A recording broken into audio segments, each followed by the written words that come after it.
आज हम जिस प्रांगण में खड़े हुए हैं ये नवग्रह मंदिर है। इस नवग्रह मंदिर की प्राण प्रतिष्ठा का कार्यक्रम आज से शुभारंभ हुआ है।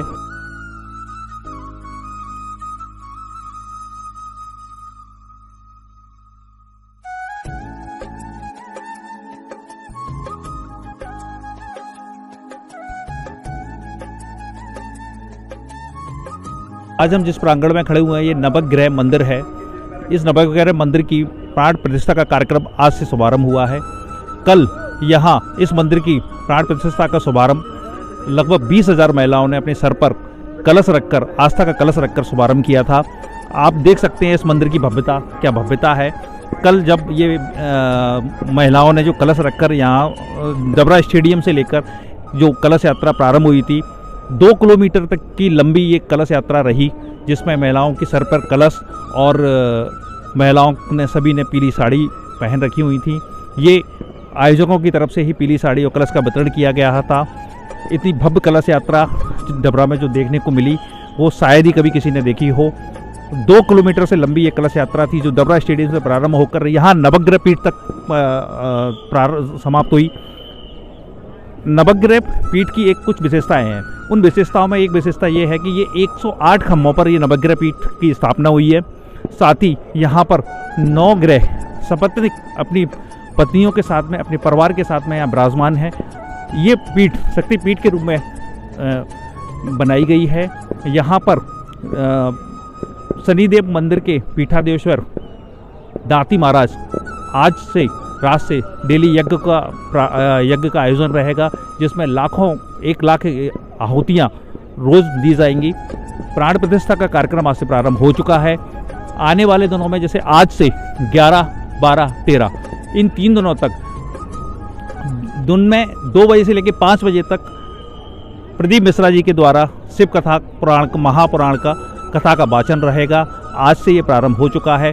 भीड़ जैसे कि मेरे जो साथी हैं कैमरामैन वो आपको विजुअल के जरिए दिखाएंगे कि इस पंडाल में कितनी ज़्यादा भीड़ हुई। कल परसों 3 दिन तक ये शिव पुराण महाकथा का वाचन रहेगा। इसके बाद 14, 15, 16 इन 3 दिनों तक देश के प्रसिद्ध कवि कुमार विश्वास जी का आगमन होगा, जो कि दिन में 2 बजे से लेकर 5 बजे तक अपने अपने राम पर अपना कथा वाचन करेंगे। उसके बाद 17, 18, 19, 20 इन 4 दिनों तक बागेश्वर धाम पंडित धीरेन्द्र शास्त्री जी का आगमन रहेगा, जिनकी बजरंग कथा, हनुमान कथा का वाचन किया जाएगा उनके ज़रिए। 20 तारीख को इसका समापन हो जाएगा। 20 तारीख को एक बड़े भंडारे में रहेगा। हालांकि भंडारा सुबह दिन में भी और शाम को भी रोज़ रहेगा। बाहर से जो लोग यात्री आए हैं उनके रुकने की व्यवस्था की गई है, उनके चाय नाश्ते की व्यवस्था की गई है, उनके लिए भंडारे की व्यवस्था की गई है। यहाँ इस भव्य आयोजन को देखने के लिए डेली अनुमान लगाया जा रहा है कि लाखों की संख्या में भीड़ रहेगी। यहाँ बहुत सारे जो लोग आए हुए हैं उनमें से कुछ लोगों से हम आपकी बात कराते हैं कि कैसा अनुभव कर रहे हैं वो। बोलेंगे आप कहाँ से हैं? मैं चिनौर से हूँ। तो डबरा में इतना भव्य मंदिर जो शनिदेव का और नवग्रह का हो रहा है, क्या आपने कभी कल्पना की थी कि इस तरह का मंदिर होगा और इस तरह की भव्य कथा का आयोजन होगा? बिल्कुल, अभी तक ऐसी कोई कल्पना नहीं की थी। ये मंदिर एशिया का सबसे बड़ा मंदिर बताया जाता है कि एशिया में इसी का कोई मंदिर नहीं है, सबसे बड़ा है। और जो भी अपने ग्रह हैं तो उसमें उनके बच्चे, फैमिली, सारी फैमिली बच्चे हैं। आने वाले समय में जो भी ग्रहों से संबंधित लोगों की समस्याएं हैं वो सारी दूर होंगी इसमें।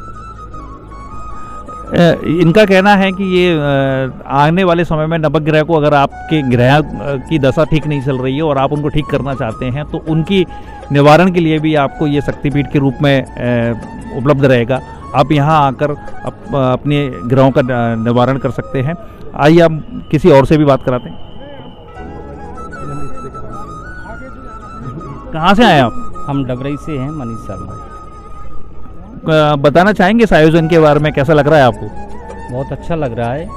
और ये नवग्रह पीठ बहुत भव्य मंदिर बना है और हर इंसान के अंदर 9 ग्रह होते हैं, वो अपनी यहाँ आके नवग्रह को शांत करा सकते हैं और बहुत अच्छा लग रहा है, बहुत अधिक ऊर्जा प्रतीत होती है।